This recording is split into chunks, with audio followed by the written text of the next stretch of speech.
Muy buenas noches, bienvenidos a Odisea.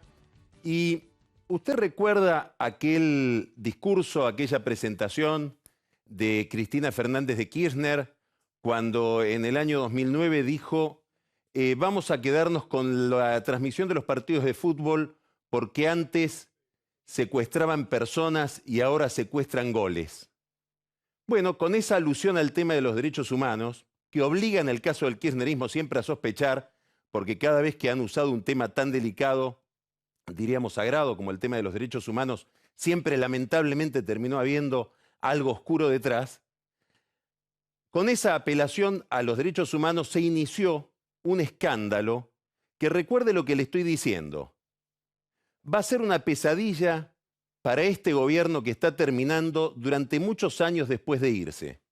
Algo parecido a lo que fue la causa Armas para Carlos Menem o aquellos, para los que tienen memoria histórica, cheques de la campaña de la solidaridad de Isabel Perón, que dieron lugar a una reapertura del expediente judicial porque se consideró que la cosa juzgada había sido fraudulenta. Tema jurídico que está de nuevo en debate en el país, dicho sea de paso. ¿Por qué? Por dos razones. Primero, porque el contrato entre el gobierno y la AFA para montar el programa Fútbol para Todos es un contrato que se cumplió, como voy a contarle en un instante, de manera fraudulenta, con una gran tergiversación en el manejo de los recursos públicos, asombrosa. Le voy a contar datos que le van a llamar la atención. Pero además, la gravedad y la perduración de esta causa se debe a que es una tangente, un costado, donde el kirchnerismo roza con la globalización, con uno de los fenómenos más interesantes de la globalización, que es la globalización del fútbol.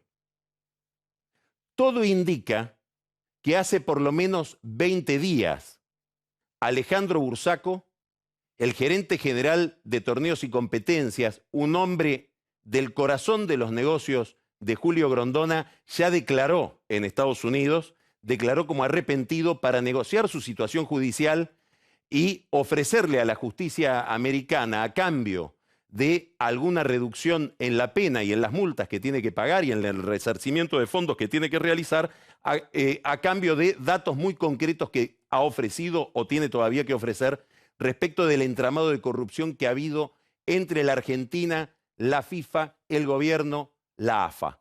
Es decir, entre política y fútbol. Bursaco decidió hacer esto yendo a Estados Unidos, está allá desde hace un tiempo. ¿Por qué? Porque temía venir a la Argentina y que acá lo maten, así como se lo estoy contando. Y todavía no se conocen los textos de su declaración, pero los trascendidos indican que habría involucrado básicamente a 3 personas, que bueno, habrá que ver si ese involucramiento o esas imputaciones se sustancian en datos concretos. Uno, Luis Segura, el presidente actual de la AFA, que compite con Marcelo Tinelli por la conducción de la AFA.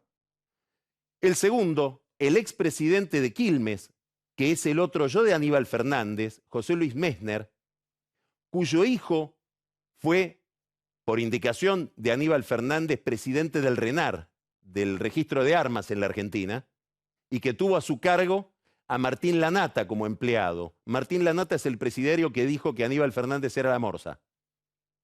Hoy el hijo de Meissner es el presidente a cargo de Quilmes porque el presidente está en uso de licencia. ¿Sabe quién es el presidente de Quilmes? Aníbal Fernández.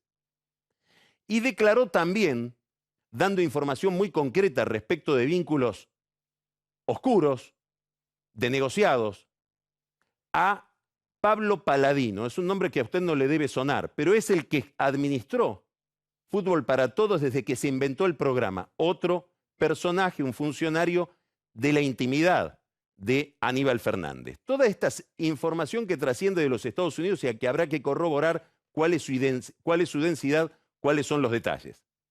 Pero lo que sabemos es que hay un puente ya entre el caso Fútbol para Todos y la justicia americana en una investigación de alcance internacional. Esto presiona de alguna manera sobre los jueces argentinos que tienen también una causa iniciada. La causa la inició Graciela Ocaña, que hace una serie de imputaciones respecto de la administración del programa Fútbol para Todos que el fiscal Eduardo Tayano las tomó como materia de investigación. La causa está en el juzgado de María Servini de Cubría, que designó dos veedores, la doctora Alicia López, que es una experta en contabilidad, y el doctor Alberto Piotti, que es un abogado penalista, que están indagando, revisando las documentaciones, la contabilidad de la AFA para ver si las imputaciones de Graciela Ocaña son verosímiles. Y hasta ahora, los dos informes que estos dos veedores le proveyeron a Servini de Cubría dan la impresión de que son muy verosímiles esas imputaciones. ¿Que cuáles son? Primero, se pactó un subsidio, un pago, del Estado Nacional a la AFA por 600 millones de pesos anuales. No se sabe muy bien por qué esa cifra y no 500 o 700. En agosto y septiembre del 2012, la jefatura de gabinete firmó, sin ningún tipo de autorización, ninguna justificación tampoco de por qué producía esa medida administrativa, un incremento en esa dotación de recursos a la AFA. Ese incremento fue de 250 millones cada vez, en agosto y en septiembre, es decir, 500 millones de pesos más que se iban a pagar en 9 cuotas. El Estado le dio entre el año 2009 y el año 2014, 2015, hasta agosto de este año, a la AFA más de 5.000 millones de pesos. Y lo curioso es que la AFA está peor que antes y los clubes están peor que antes. No solo el Estado, el gobierno, Cristina Kirchner con sus jefes de gabinete gastó de más, sino que recaudó de menos, porque en su momento Kirchner decidió que no iba a haber publicidad privada, salvo una propaganda de Iveco, empresa de camiones, que puso 28 millones de pesos en todo el ciclo. Aparentemente, algunos de los pagos se realizaron en especies, no se sabe dónde están los camiones, se sospecha que algunos pueden estar en el Chaco, en la provincia de Jorge Capitanich, que fue uno de los jefes de gabinete que tuvo entre manos este negocio. Quiere decir que el Estado gastó de más, incrementó giros sin poder justificarlo, recaudó de menos, y que en la AFA, con estos recursos, se hicieron operaciones muy misteriosas. Por ejemplo, un convenio con una fundación, El Futbolista, que nadie sabe de qué se trata, ni quién la maneja. Los veedores están tratando de saberlo en la Inspección General de Justicia, a la que se le gira 2% de lo recaudado. No sabemos para qué. 300 millones de pesos fueron a un programa AFA Plus, que era un programa de seguridad en las canchas, que es casi un programa humorístico porque nunca se hizo nada y usted sabe lo que pasa en la seguridad en el fútbol argentino. O sea, sirvió solamente para desviar fondos, no sabemos a dónde. La AFA dice, no, ese programa AFA Plus no existió. Si uno entra al sitio de la AFA va a ver que hay varias entradas en el sitio web de la AFA al programa AFA Plus que la AFA niega. Además se creó una cuenta del Banco Nación para que vayan los recursos del Estado y se pueda monitorear a dónde se destinan esos recursos, pero esa cuenta se convirtió en un pasamanos que pasaba a otra cuenta del Banco Credicop, banco cuyo gerente es el diputado Carlos Heller, candidato en estas elecciones por el Frente para la Victoria y ex vicepresidente de Boca Juniors en la gestión de Alegre. Quiere decir que los fondos que iban a la cuenta del Banco Nación después pasaban a una cuenta de Credicop donde se mezclaban con otros fondos y por lo tanto es más difícil auditar qué es lo que sucedió con el negocio del gobierno y la AFA. Esto tiene repercusiones obviamente electorales, porque en la medida en que se vayan verificando estos datos, que son indicios muy vehementes, después dirá la justicia si se consolidan o no en una penalidad, en una culpa y una condena. Si esto se consolida, va a complicar, va a seguir complicando a Aníbal Fernández, que es el principal candidato del gobierno en la provincia de Buenos Aires y el candidato preferido de la presidenta, porque sabemos que el candidato Scioli tiene siempre tensiones con el gobierno y esas tensiones son cada vez más visibles. Pero Aníbal es un candidato muy visible, con una imagen muy negativa, que ahora queda complicado de nuevo por este negocio del fútbol, que como decimos va a dar que hablar durante mucho tiempo una vez que se vaya este gobierno. Y desde ya sabemos, el próximo gobierno, sea Scioli, sea Macri, sea Massa, cualquiera sea el próximo presidente de la Argentina, va a tener que revisar este contrato y lo va a tener que reformular en los términos que sea. Pero es un mega escándalo de aquellos que venían a librar los goles.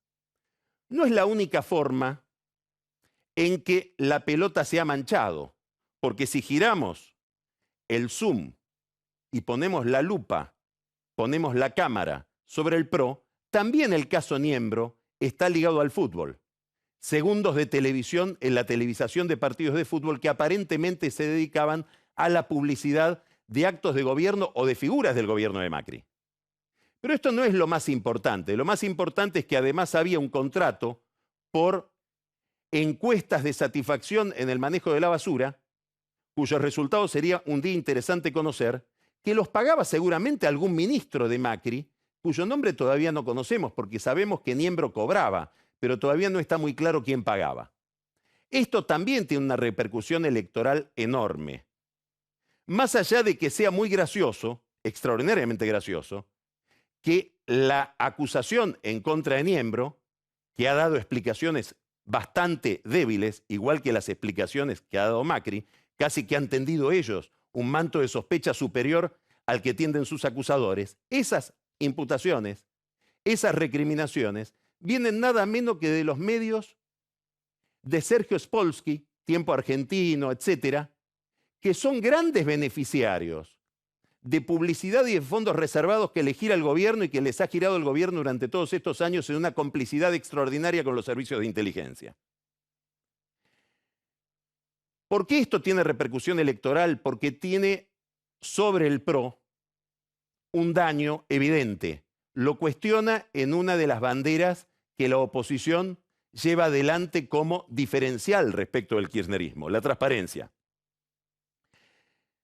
Por supuesto que los candidatos del gobierno no hacen tema con las cuestiones de transparencia ni con las cuestiones de corrupción. No se le conoce a Scioli ninguna declaración al respecto. Y cuando se le pregunta, huye por la tangente como en muchos otros temas. En el caso de Macri, en el caso de Cambiemos, es una bandera identitaria que queda en el contexto de esta discusión controvertida.